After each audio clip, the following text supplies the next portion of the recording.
design industry, I looked at some numbers, at least and I can't quote because I don't think I wrote it. And, of course, there's many studies and, you can always like go on and on as to percentages. But it seemed to me like in the design industry, we are about 40%, women in the design industry. And I think that the issue that we're having is one, the design industry. A lot of people go in it because it looks beautiful. And it's kind of like, wow, I'm going to play with materials and I'm going to play with, spaces. And I have my house and then I can decorate my own house. And I already like know how to do things. So there's already this kind of like approach, um, which it is a great one because it's already brings passion on the table, but I have to say that it takes so much more than that to be resilient in the business. So being a woman and already not being thought of as a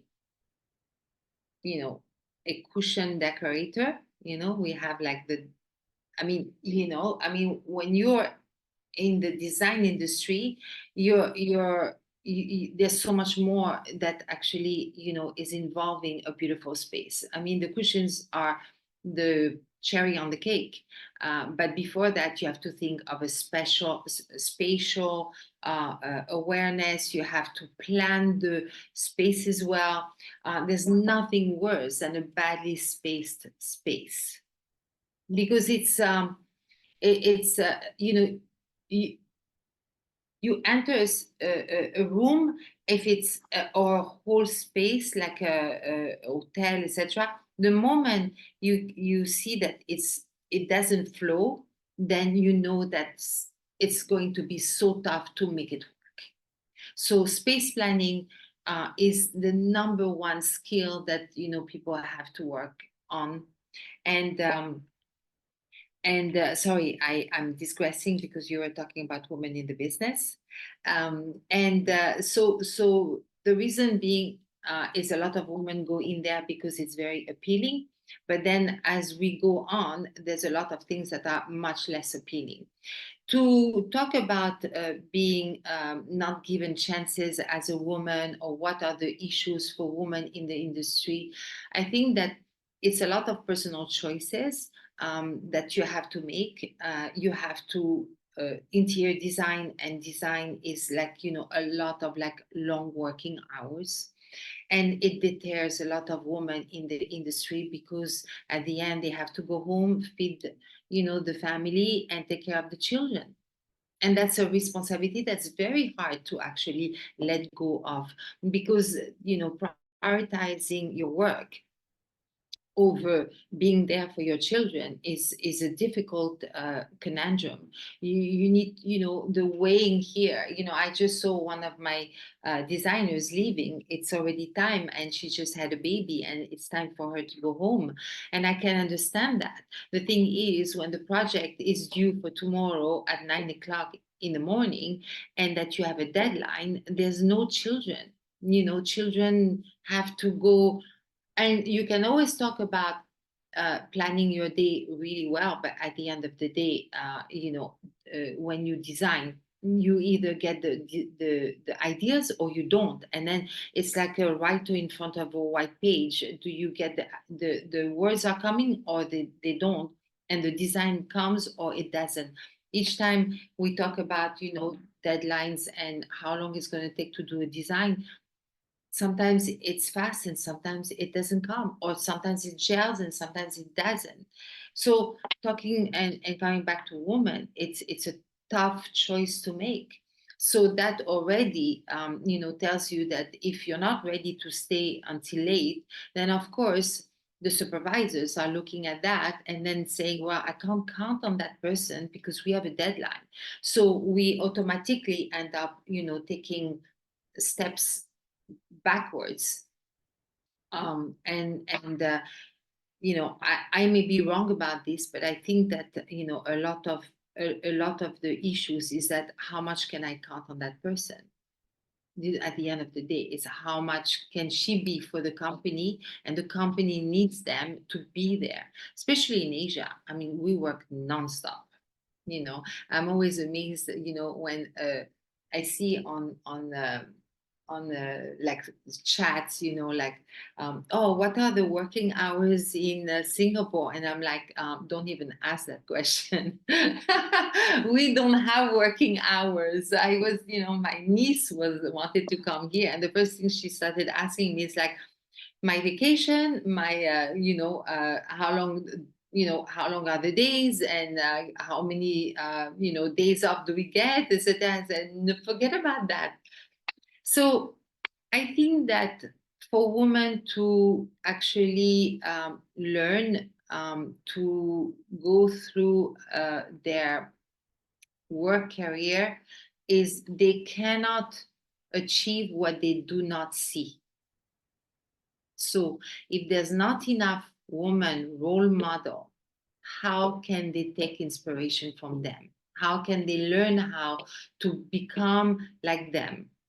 And it, and I'm not going to lie. I mean, I think, as a head of a company, I'm the last one to actually stop working. And I'm not talking about being in the office with them. I'm talking about being on the phone the moment I'm in the house, connecting with Europe, connecting with Abu Dhabi, Dubai, etc. Our work does not stop. So role models, and also making personal decisions in your life as to what is important to you.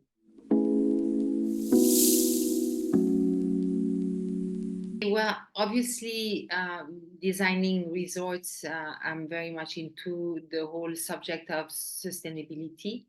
We are at a moment of a period of, changing climate, climate impact, and we see that more and more. So I think everyone, from governments to individuals, everyone is starting to be aware of where we're going in terms of the sustainability of this earth. And actually, as an interior designer, because we are very much you know producing new design that are going to be impacting the earth, like wood and materials and marble and tiles, and all these are actually, an industry that is very hungry for materials, and those materials, have a big impact on how we source them. So I think that the most important thing for us to actually be knowledgeable of are which materials to use. Making sure that we are sourcing in the country instead of actually uh, for the products to travel so far and have, the carbon impact. But more than that, I think that educating yourself on a constant basis, and like also talking to your peers and to the people who manufacture, because you can only use the materials that are manufactured. So you're already, there's a pool that you have to, go and find to be able to make your choices.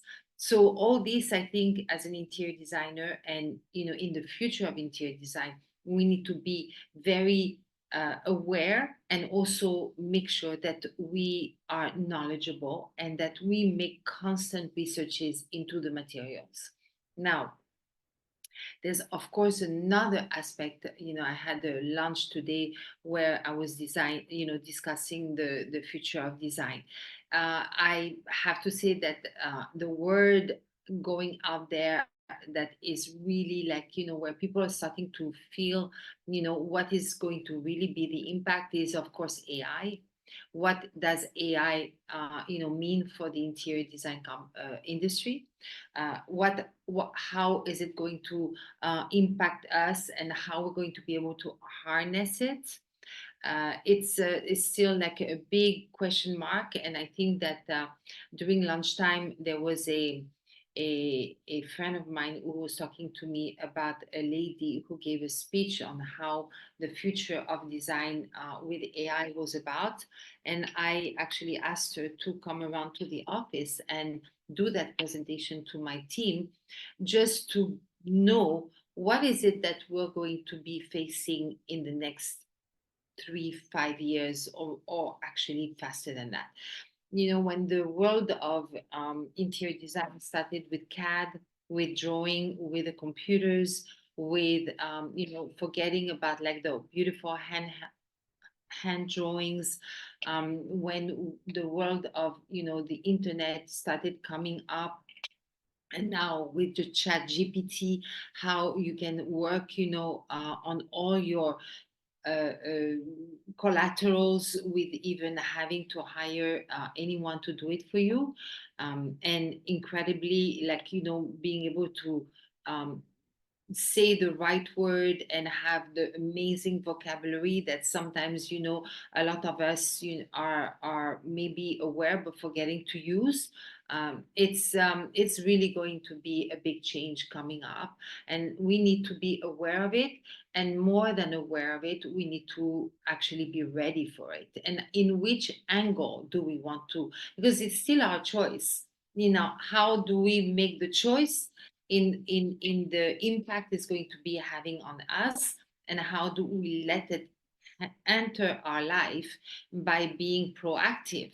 There's no point to hide our faces and say no, it does not exist. It's like any danger, you better like be facing it right onward, and know to adapt, because through adaptability can someone survive the changes. Like any industry, you have to go with an open heart and an open mind. The things that you learn in school are an environment that is closed and controlled, and it's to give you the basics. But real life starts when you actually close that door, you get your certificate, and then you go into the real world. And finding the right company is important, so you can have the basis of the learning coming from an established company that is going to give you all the tools to actually start the learning process, the real learning process, the one where you're going to have colleagues and you have to work with them, and you have to also put aside your ego, because when you're in school, they build up your ego. And when you're out there in the world, they actually push it down. So, how do you keep your self confidence in a world where they're going to tell you you're just a junior and you're going to have to start from scratch? And that is really, where your own self motivation, your own hunger for knowledge, and also your own like dreams come into place. If you set your dreams, like the top of a mountain, well, then it's going to take you a life journey to reach that mountain. But it's the journey that actually is going to make that mountain at the end. I look back and I'm thinking, did I dream of actually being here today doing what I'm doing and facing the challenges I'm facing? And did I dream, you know, I dreamt I dreamt the beautiful. I dreamt the success. I dreamt the adventures. I dreamt, and I have to say that sometimes you have to put your head down and work, and sometimes you have to look up and dream. And don't forget to dream. That's what I would recommend. Don't forget to dream and to reach for your dreams, and be strong, very strong, and knowing that you can count on others, but the person who's going to be the most there for you is yourself.